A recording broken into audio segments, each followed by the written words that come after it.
একটা বিষয় ভালো হয়েছে সব থেকে, যে মানুষ ঠকলেও কারো কাছে বলতে পারে না, সেই ব্যাপারটা হলো এই একই কথা যে সমিতির গরু।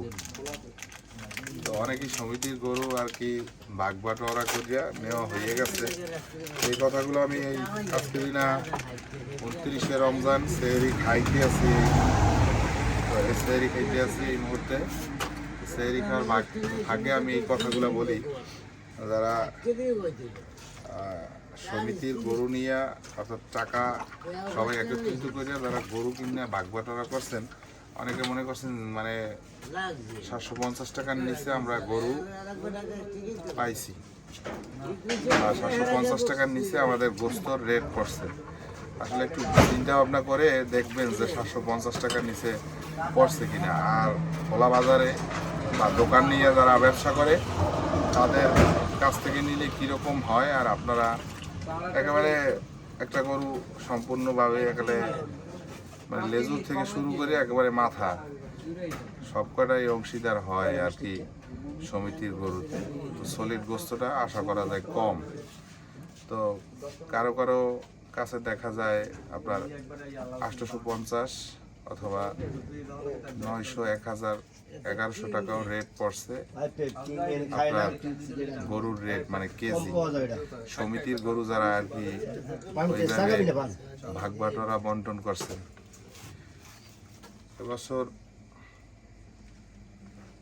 আমাদের আগলজারায় প্রায় 100 সমিতি আছে, গরুর সমিতি 100 সমিতি আছে। তো আমরা আশাবাদী যে গোস্ত মনে হয় বিক্রি করতে এবছর পারবো না, কিন্তু তারপরও আমরা বসে নাই। কিন্তু আমরা প্রতি বছরে নাই, এবছর ধরেন 15টা গরু জবাই দিলে এবছর ইনশাল্লাহ আরো 5টা বেশি আমাকে কেনা আছে।